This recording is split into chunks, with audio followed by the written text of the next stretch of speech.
Thanks for listening to Radiopirate.com. Radiopirate.com. Le vestiaire s'en vient dans les prochaines minutes. On aura également, je pense, une boîte ou une poubelle plus tard. Hey, on est prêt à s'en aller vers les États-Unis, ce terrain fertile à la violence, cette terre fertile à la violence. C'est un endroit très dangereux, vous savez, les États-Unis d'Amérique. Je n'ai pas lu le texte de Patrick Lagacé. J'essaie de pas, je dirais, polluer en tout cas, de ce qui me reste de mon intelligence avec Pat Lagacé. Mais de ce que je comprends, on a un texte un peu ridicule ce matin qui s'appelle « J'ai peur, les Américains 2 ». Donc, Joe, t'es pas peureux d'être là, toi, là, en Pennsylvanie, en ce moment, pour les élections? Écoute, non, c'est un État dangereux. Un swing state, Jeff, là, on va voir ça ce soir, un des États pivots pour l'élection de mi-mandat en cours actuellement. Je peux te dire qu'on voit des pancartes pas mal ici. C'est Dr. Oz et contre Fetterman, là, le type là, démocrate, que je pense qu'il a fait un ACV ou quelque chose comme ça. Là. On a eu il y a eu beaucoup de clips là-dessus dans les dernières semaines, mais écoute, première fois ici à Harrisburg, Pennsylvania, qui est la capitale de la Pennsylvanie. Je savais pas ça. T'as combien de temps t'es où exactement entre, mettons, Pittsburgh, Philadelphie? T'es dans quelle hauteur à peu près? C'est pas mal à mi-chemin entre les deux, je pense. Peut-être, je pense, un petit peu plus proche de Pittsburgh que de Philly, ou l'inverse, là, mais c'est pas mal dans le centre. Là. OK.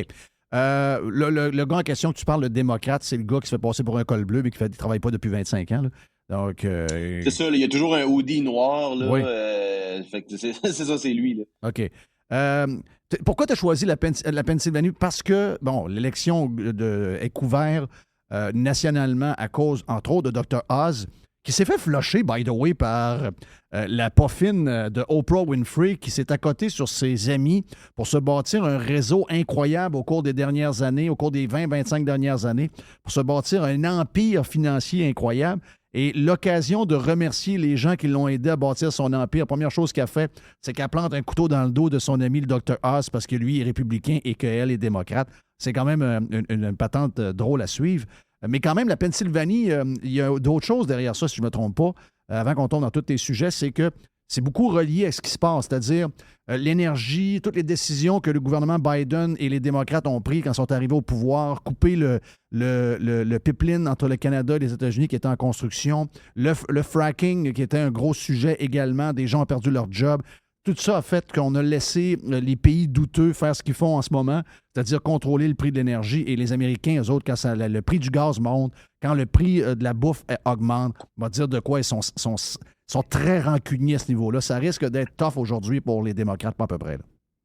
Non, puis je pense qu'on va voir aussi ça chez nous éventuellement. Tu l'as bien dit, c'est un peu comme, je pense, l'Ohio aussi. Là, c'est des États qui sont généralement assez baromètres là, de l'élection. Écoute, ça ressemble, tu te promènes ici des fois dans Harrisburg, là, ça ressemble, il y a des petits quartiers qui ressemblent à Beauport, là, c'est une ville un peu tranquille, là, donc il y a pas de surprise là, c'est assez classe moyenne, je crois. Étant la capitale de l'État, je pense que tu as une espèce de fonctionnariat aussi qui est ici, un peu comme Albany, quelque chose comme ça, là, mais à la base, là, il y a rien de trop impressionnant, c'est les concerns de la vie de tous les jours de l'Américain moyen là, comme État. Puis comme tu le dis, la montée du prix de l'essence, l'inflation aussi sur l'épicerie, etc. Donc, je pense que c'est le retour de la vraie politique. Il y a beaucoup d'annonces aussi, je te dirais. J'en ai partagé une là, que tu as vue dans notre groupe, sur le crime. Tu sais, la montée du crime qui a un lien généralement avec la montée de la pauvreté. Ouais. Donc, ça corrèle beaucoup. Donc, les républicains attaquent beaucoup les démocrates sur defund the police, toutes ces. Donc, il y a un certain, je pense qu'il y a un petit retour à la loi et l'ordre là, dans le discours politique ici. Là. D'abord, qu'est-ce que tu sens? Parce que, c'est sûr, moi, je m'abreuve plus de. Les algorithmes m'amènent des choses que moi j'aime, donc je sens un genre de vague républicaine qui s'en vient aujourd'hui. Tu sais, je voyais entre autres même Dade County, Miami, qui est. Oui, il y a des Cubains à Miami, mais c'est un marché de millions de personnes.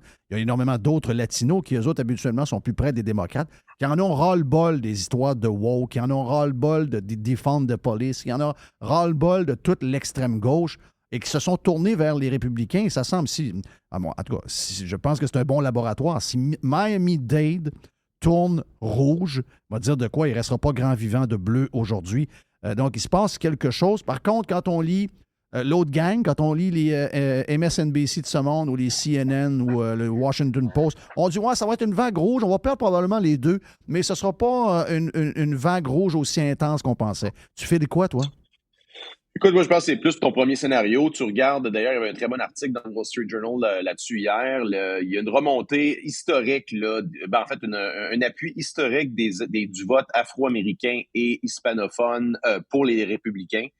Donc ça, c'est un appui qui monte constamment. C'est quelque chose dont les démocrates devraient réellement s'inquiéter, là, parce que quand ce virage-là se fait, c'est une rue à sens unique, là. Les gens, généralement, quand ils deviennent plus conservateurs, sur le fond, c'est pas un chemin qu'ils peuvent prendre à sens inverse pour revenir démocrate ou revenir, mettons, plus progressiste, là. Donc ça, on sent que sur le fond, il y a quelque chose là, qui est en train de se passer. Je pense aussi, on le voit un peu au Québec aussi, là, on l'a vu dans la campagne généralement. Moi, j'ai fait un peu de porte-à-porte avec des candidats dans la région de Montréal, puis on sous-estime le fait que beaucoup d'immigrants sont beaucoup plus conservateurs qu'on pense. Tu sais, t'as le discours caribou / péquiste qui dit les maudits immigrants qui arrivent et qui votent pour Justin Trudeau. C'est pas totalement vrai, ça, dans un sens où ils ont généralement des valeurs plus conservatrices. Donc, tout justement le discours woke, la guerre à l'énergie, la guerre à l'opportunité de l'individu, etc. Donc, généralement, les familles qui s'installent ici, qui cherchent de meilleures opportunités économiques de vie, ben, ils sont affectés par ces discours-là. Et je pense que c'est ce qu'on voit aussi avec si on peut pivoter en même temps, là, c'est ce qu'on voit aussi avec le Parti libéral du Québec, dans le sens qu'ils ont délaissé un discours, plus centre-droit, vocation économique et liberté civile pour se vautrer justement dans les discours hystériques de la gauche woke et l'alarmisme climatique. C'est la même chose avec le Parti démocrate, là. Ils ont à peu près tous les mêmes talking points, là. Est-ce que tu as peur d'être aux États-Unis en ce moment? J'ai pas lu le texte de Patrick Lagacé. Probablement que tu le fais pour nous autres, puis on apprécie. Pour une deuxième fois en quelques mois, peut-être en un an, il a peur des Américains. Habituellement, quand il écrit un genre de texte de même, 3 semaines plus tard, il est dans son char puis il va quelque part, genre à New York ou ailleurs pour des vacances. Est-ce que tu as peur d'être là en ce moment? Ben, écoute, comme Patrick Lagacé, je peux te dire qu'actuellement, je conduis un VUS, donc je suis quand même bien en sécurité dans les rues de Harrisburg.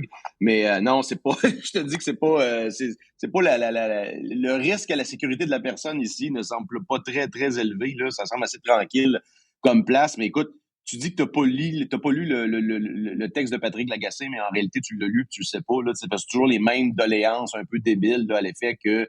En fait, ce qu'ils se rendent compte, ces gens-là, puis je pense que je repivote encore sur l'histoire du Parti libéral, c'est qu'ils se rendent compte que le discours que les médias ont poussé, c'est-à-dire le discours woke en partie, oui, mais aussi l'alarmisme climatique, la décroissance, là, on se rend compte qu'il y a un backlash, qu'il y a un pushback de, je pense, que la classe moyenne, du moins d'une majorité de l'électorat qui est en train de se braquer contre ce discours-là, poussé majoritairement par des faiseux d'opinion comme Patrick Lagacé, les Patrick Lagacé de ce monde.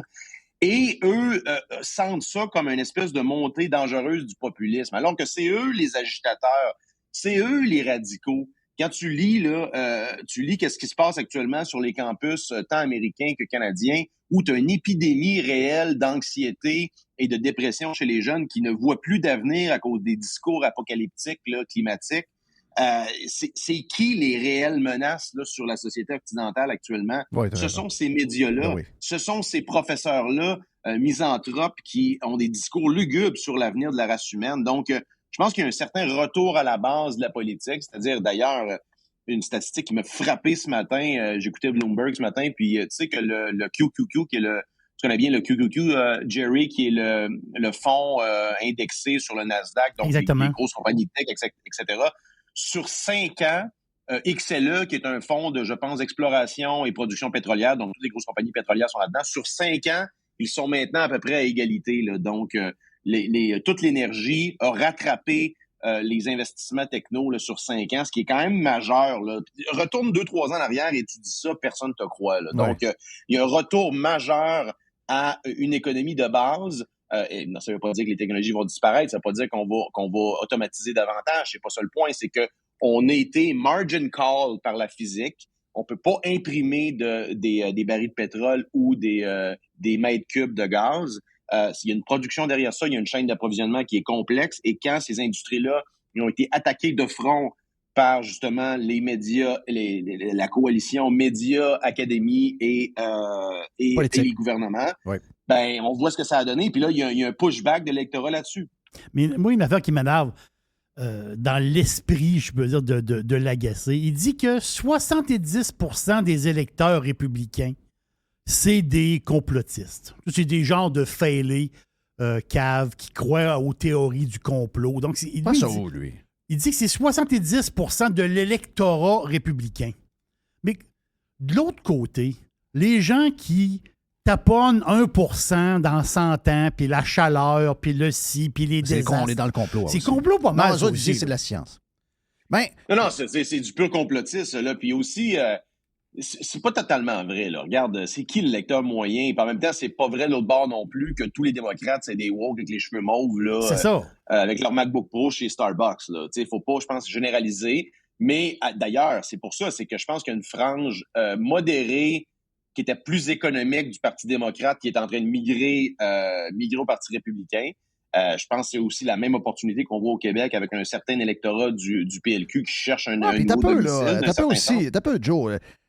Pour ceux qui connaissent la politique américaine, pour avoir vécu plusieurs années de ma vie, là, ça a toujours été le 45 d'indépendants qui décident qui gagne. Je veux dire, les purs et durs qui votent d'un côté comme de l'autre, c'est qu'en ce moment, en plus d'avoir un transfuge assez clair de démocrates qui sont tannés de ce que tu viens de dire, de ceux qui sont tannés des politiques économiques, puis surtout de l'orientation du parti, puis que là, ils se disent, ben écoute, on va les corriger un peu parce qu'il faut qu'ils se ramènent à la bonne place. On va les corriger à cette élection-là, puis on va voir comment ils vont réagir. Tu as aussi là-dedans une majorité d'indépendants, puis comme tu l'as dit, tu es en train de perdre les Blacks, tu es en train de perdre les Latinos. Il se passe quelque chose. Là. Si Patrick Lagacé passe ses wise, puis entre toi et moi, là, l'histoire, le problème avec nos petits journaleux à nous autres, ou encore nos pseudo-intellectuels là, comme Mme Bombardier dans le Journal de Montréal d'aujourd'hui, là, ce sont des gens qui n'acceptent pas la démocratie. Ce sont des gens qui ont de la misère avec la démocratie quand c'est pas eux qui gagnent, qui vont ridiculiser ceux qui ont des doutes sur un résultat quelconque, mais ils sont les premiers à ne pas accepter le verdict de la démocratie. Entre toi et moi, si demain matin, les Américains, c'est, mettons, je sais pas moi, 51-49 démocrates, que les deux chambres sont finalement les deux démocrates, regarde, dans le meilleur des mondes. Tout d'un coup, les États-Unis d'Amérique ne sont plus divisés. Tout d'un coup, tout va bien, tout est correct. Puis même pas sûr qu'il y a un texte sur les midterms. Mais à l'inverse, si on est à 51-49 pour les... Puis je sais que c'est pas les chiffres, mais souvent c'est serré de même, en tout cas, entre autres, aux élections générales. 51-49, ben là, les États-Unis sont divisés. Et c'est le chaos. Quelle gang d'édentés, etc. Alors que c'est pas une grosse différence avec la victoire de l'autre bord. C'est juste un switch qui arrive à tout bout de champ pour équilibrer. C'est la beauté de ce système-là. Quand on voit qu'on a une gang d'abrutis et une gang de dangereux au pouvoir, on veut utiliser les élections du midterm pour justement calmer les affaires un peu. Malheureusement pour Biden, il ne se passera pas grand-chose dans les deux dernières années peut-être de sa présidence. Mais je veux dire, c'est tout à fait illogique de dire que quand ça swing d'un côté, c'est le chaos, ça va mal, ça me fait peur. Puis tu as 2 % de différence avec une victoire de l'autre bord. Et là, tout d'un coup, tout est parfait. C'est soit de l'incompétence crasse, un manque d'analyse ou encore des gens qui sont complètement disjonctés, là. Oui, je pense que c'est un peu des deux. Là. On commence à voir que ces gens-là ne sont pas très, très impressionnants. Tu sais, c'est une réalisation quand même impressionnante des 2 dernières années. On s'est rendu compte que, my God, au niveau journalistique, on s'est rendu compte que ça vole pas très haut. Là. Ben, pas juste au Québec, mais en général. Là. D'ailleurs, j'entendais, je pense, un podcast là-dessus. L'animateur expliquait la différence et il analysait le discours journalistique à l'époque de la crise des missiles russes en 62. Alors qu'il y avait des missiles soviétiques qui avaient été découverts sur l'île de Cuba, qui avaient une portée là, potentiellement pouvant attaquer jusqu'à New York, je crois. Et ce qui se passe actuellement avec, mettons, la guerre en Ukraine et le constat, la différence, elle est frappante à quel point aujourd'hui, tu as des journalistes qui appellent ouvertement à pratiquement une guerre mondiale, alors qu'à l'époque, c'était beaucoup plus modéré dans un sens où on pesait les mots avaient encore une importance, on tentait de monter, ben pas tant que ça les deux côtés de la médaille, mais dire que l'analyse, que ces gens-là savaient qu'ils avaient un impact sur l'opinion publique et pesait vraiment, je pense, le réel poids des mots. Là. Alors qu'aujourd'hui, c'est un réel shit show. Ce sont plus souvent qu'autrement des influenceurs et des activistes.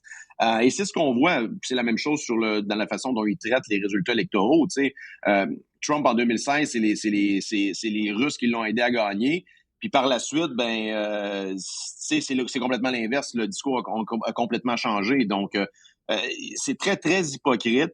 Et je pense que c'est incrémentalement de plus en plus déconnecté de ce qui se passe réellement sur le terrain. Puis, on va continuer de le voir. Moi, je pense qu'on va continuer de voir un virage le plus conservateur dans l'Occident en général. Là. Ça va se continuer.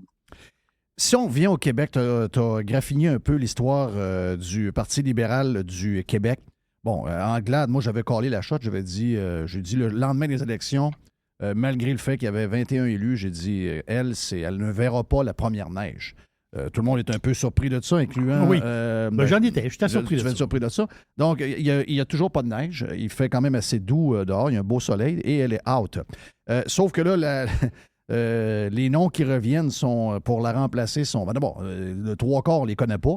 Puis je comprends que dans l'ère d'aujourd'hui, il y a des gens qu'on ne connaît pas puis qu'on peut connaître avec les réseaux sociaux en l'espace de 1 mois puis ils deviennent des genres de stars. Ça vient plus rapidement qu'avant. Mais il n'y a pas de sang nouveau là-dedans. On a même soulevé le nom de Denis Coderre. Alors que si on était sérieux au PLQ puis qu'on voulait se débarrasser de toute l'étiquette qu'on a traînée, d'abord de corruption, puis après ça, l'étiquette que les journalistes leur ont mis sur toutes les histoires budgétaires qui auraient mis, entre autres, le système de santé dans le trouble, etc., puis arriver avec un discours très centre-droit économique, puis délaisser toutes les affaires green, ce que le journal La Presse dit au contraire ce matin, dit que le PLQ devrait devenir quasiment le parti de l'environnement, et c'est comme ça qu'ils peuvent s'en sauver. Moi, c'est tout à fait l'inverse, puis je pense que tu vas me rejoindre là-dessus. Mais il y a une possibilité pour le PLQ, s'ils nomment les bonnes personnes, puis s'ils prennent les bonnes décisions, de peut-être faire mal au Parti conservateur du Québec si jamais on tend vers la droite. Les chances, d'après moi, sont minces. Ils vont être assez caves pour s'en aller encore plus à gauche qu'ils n'ont jamais été. Mais s'il y a des gens qui les raisonnent et qui s'en vont plus centre-droit et que c'est l'économie, puis qui s'en vont à l'opposé de la CAQ, le Parti libéral du Québec peut peut-être rebondir. Qu'est-ce que tu en penses?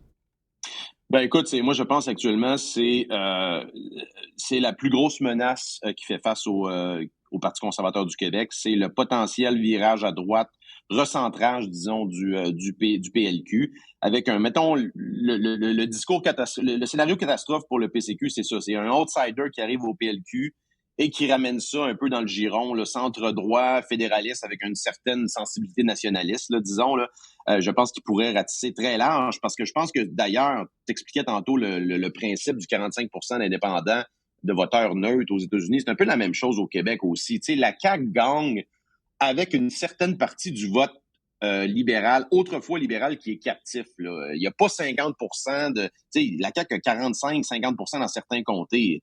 Il n'y a pas 50 personnes, il y a pas 50 % de gens nationalistes, anciens péquistes qui votent pour eux autres. Il y a certainement un certain pourcentage qui provient, alors que le PLQ, tu l'as vu, était à comme 2-3 % dans certains comtés.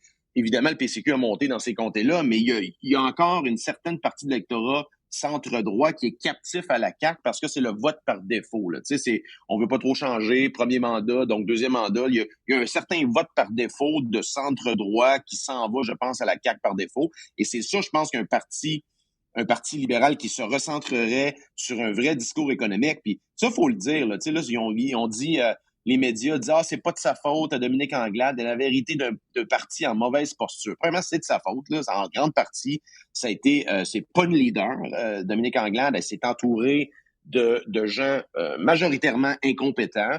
De l'équipe B puis l'équipe C là, des années précédentes, des gens qui étaient assistants, qui sont ramassés chefs de cabinet, etc., etc. C'est un peu toujours l'histoire en politique. Mais bref, ils ont aussi persisté, même doublé la mise sur l'hystérie climatique en ayant un discours qui s'approchait pratiquement de Québec solidaire au niveau environnemental. Plus gros donc, c'est ça le constat que les médias ne font pas. Pourquoi le Parti libéral? La réelle histoire du Parti libéral, ça commence avec la deuxième moitié du mandat de Philippe Couillard. Quand il est revenu de la conférence de Paris, là, puis qu'il a voulu pivoter l'économie du Québec sur les virevents, c'est là que la chute du Parti libéral s'est amorcée. Et au lieu de faire ce constat-là, Et il faut dire aussi qui sont responsables de ça. Les membres, les militants du Parti libéral du Québec étaient où dans les congrès pour battre ces résolutions imbéciles-là écoute, il y a quelque chose aussi, je peux pas passer sous silence. Une phrase que Dominique Anglade a dit, où je me suis carrément étouffé dans son discours d'adieu, là. Elle a dit, Jeff, et textuellement, là, pour moi, être libéral signifie respecter les droits et libertés de tous. Oh, come on! Si boire! Come on! Ça, c'est incroyable. Venant de la chef qui a voulu, dès qu'il y avait une rumeur comme quoi qu'elle imposait, par exemple, un passeport... C'est elle qui mettait la pression sur la CAQ. Ben oui. Et elle mettait la pression devant pour montrer, vous voyez, regarde, on met de la pression pour qu'il y ait plus de mesures, etc. Donc ça, c'est une insulte à l'intelligence. Ça n'a pas été repris par personne. On peut dire n'importe quoi. Honnêtement, là, c'est incroyable comment, dès que tu es dans le giron mainstream, dans la fenêtre Overton du discours acceptable défini par les activistes dans les médias, tu peux dire absolument n'importe quoi et tu te fais jamais reprendre là-dessus. Incroyable. Ça, c'est absolument incroyable, le fait que cette dame-là, qui était chef de l'opposition, s'est jamais levée, n'a jamais questionné, elle en a demandé plus souvent qu'autrement, en passant, c'est en totale contradiction avec la Constitution et les valeurs du Parti libéral du Québec, parce que quand tu lis les valeurs principales, les libertés civiles et les droits et libertés sont généralement pas mal en haut, là. Donc, c'est historiquement à contre-courant de ce que le Parti libéral a toujours milité. Ça l'a affecté même les minorités qu'ils prétendent défendre, particulièrement au niveau ethnique et les immigrants dans les quartiers les plus pauvres de Montréal. Donc, elle a vraiment construit cette défaite-là de ses mains. Elle a effectivement hérité d'un parti qui était un peu en mauvaise posture, mais tu sais, c'est un peu comme au hockey, Jeff, les passes sont jamais belles, là. Tu deals avec ce que tu reçois, puis tu t'arranges pour la mettre dedans. Exact. Ce qu'elle n'a pas fait. Donc, bon débarras, Mme Anglade. Un très gros risque pour Éric Duhaime et le Parti conservateur du Québec, avec un Parti libéral qui pourrait potentiellement se recentrer. Tu l'as dit, les noms qu'on a donnés, là, more of the same. C'est André Fortin, Marc Tanguay, Denis Coderre. Mais non, vous êtes-vous sérieux? Le gars vient de se faire ramasser. Alain Raies, c'est pas sérieux. Mais là, t'as peu, faut que je te parle de ça. Faut que je te parle de ça. Là, tu connais mon plan. Il y en a un qui est en train de se concrétiser peut-être. Il faut voir qu'il lave le linge un peu, là, mais PQS, il y a une possibilité. Les gens comprennent qu'à 5, ça ne marchera pas. Là. Ça va plafonner, ça ira nulle part. À 5, ça ne marchera pas. Ça prend 3 maximum pour que ça fonctionne. Donc, PQS probablement va venir. Dans le sondage en fin de semaine, ils vont graffiner quasiment la CAQ avec 31 des voix. Là, comme tu l'avais calé, le PCQ est baissé aux alentours de 9. Le Parti libéral est toujours à peu près aux alentours de 15. Donc, lui, il n'a pas bougé. Il y a toujours les mêmes gangs à Montréal qui, dans les allophones et les anglophones. Donc là, de ce que j'ai... Hier, on m'a écrit parce que mon plan le plus important, c'est un mariage. Moi, je pense que le nom PLQ avec le logo est brûlé. Ils ont un problème d'argent. S'ils veulent recommencer, il faut qu'ils changent un peu de couleur. Il faut qu'ils changent le logo. Il faut qu'ils enlèvent quelques affaires. Oui, du rouge. Il faut qu'ils délaissent le vert, mais il faut qu'ils se marient avec quelqu'un pour avoir l'air plus propre parce que les journaux de Québécois ont fait un job incroyable pendant 5-6 ans. Et ça, ils ne sont pas capables de se relever de ça. Puis Anglade a continué.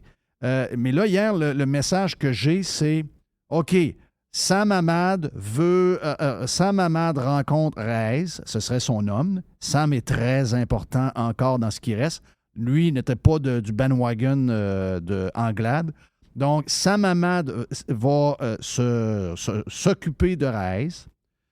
Et puis, moi, j'aime Monsef. Moi, j'aime Monsef, mais on me dit Monsef, non, qui ne fait pas aux Québécois. Oui, à Montréal, oui, dans les communautés culturelles, etc. Mais non, qui ne fait pas accent, etc. Moi, c'est mon préféré, là, mais ça a l'air que si tu veux graffiner, tu veux ramasser le Québec au complet, il faut que tu aies quasiment un accent du Saguenay-Lac-Saint-Jean pour que ça marche. En tout cas, c'est une affaire que je ne comprends pas trop. Donc, Reyes, ce serait l'homme de Hamad. C'est la première rencontre qui est prévue. Et là, on me dit, après ça, il faut arranger. C'est ce qu'on me demande. On me dit, il faut arranger après ça une rencontre avec Éric. C'est ce que j'ai eu hier. Sur le fond, là, peu importe les joueurs, là, regardons sur le fond, je pense que tu as raison qu'il peut y avoir à peu près que 3 partis. Là. C'est comme ça que ça va finir ultimement. Là. Voulez-vous que ça dure une autre élection puis que tout le monde agonise dans leur coin ou vous voulez le faire tout de suite? Là? C'est un peu ça la question. Donc, oui. Je pense que dans l'espace électoral actuellement, il faut capturer le centre droit à discours économique, à vocation fédéraliste dans le sens où on pense que l'avenir du Québec est dans le Canada, là, dans la Fédération canadienne, évidemment avec une certaine sensibilité nationaliste. D'ailleurs, ça a été le cas, par exemple, il y a eu des très bons... il y a eu, par exemple, regarde l'alliance qu'il y avait eu avec les conservateurs de Stephen Harper. Donc, je pense qu'il y a une majorité de Québécois qui regardent dans ce sens-là. Les doléances de rapatrier des pouvoirs en immigration puis de se battre pour la loi 96, là, ça, c'est sur une pente descendante. Là. C'est pas vrai que la CAQ gagne à cause de ça. Ça, c'est une totale illusion. Donc, il faut, je pense, un discours centré, et surtout avec ce qui s'en vient, tu sais, potentielle récession. Donc, il va y avoir de la place pour un discours économique sensé et une critique pesée sur l'intervention du gouvernement et de l'État dans nos vies. Parce que particulièrement quand les taxes et les impôts techniquement montent et que tu as de l'inflation qui monte, ben t'en veux plus pour le peu d'argent qui te reste. Donc, je pense que la table est mise pour que ce discours-là prenne de la vigueur. Puis regarde aussi, je regarde au niveau du Parti conservateur, où il y avait des appuis les plus importants, aussi le plus intéressant, à mon avis, c'est je pense les 18-24, ils étaient deuxièmes derrière Québec solidaire. Et dans les 24-34, sont premiers. Donc, tu as un prochain 10 ans dans la droite qui est très, très intéressant. Maintenant, la fusion des deux. C'est sûr que quand tu regardes ce que le Parti libéral gagne, maintenant, ils peuvent s'asseoir et rester à l'opposition officielle. Mais le problème, c'est qu'ils n'ont pas beaucoup d'argent. En mergeant les deux, tu vas chercher un autre presque 5 millions d'ici l'élection avec le Parti conservateur. Mais tu as surtout, Jeff, le reach dans l'électorat francophone québécois. Le Parti conservateur était deuxième au niveau francophone au Québec pendant un certain moment. Donc ça, c'est pas rien. Tu as toute une organisation maintenant partout au Québec qui est quand même sur pied, ce que le PLQ n'a à peu près plus. Là. Donc, sur le fond, ça fait du sens. Là. Et sur le fond politique aussi, sur l'échiquier politique, de capturer le centre droit et avoir un certain alignement qui est plus proche de Pierre Poilievre que du Parti libéral du Canada. Ça, je pense que ça serait bénéfique tant au PLQ qu'au PCQ. Là. Joe, se faire le gros 25 minutes, le fun. Bonne élection aujourd'hui. Puis on s'en parle la semaine prochaine, mon ami. Yes. Joe Hamel est avec nous autres sur Radio Pirate Live. Le vestiaire suit.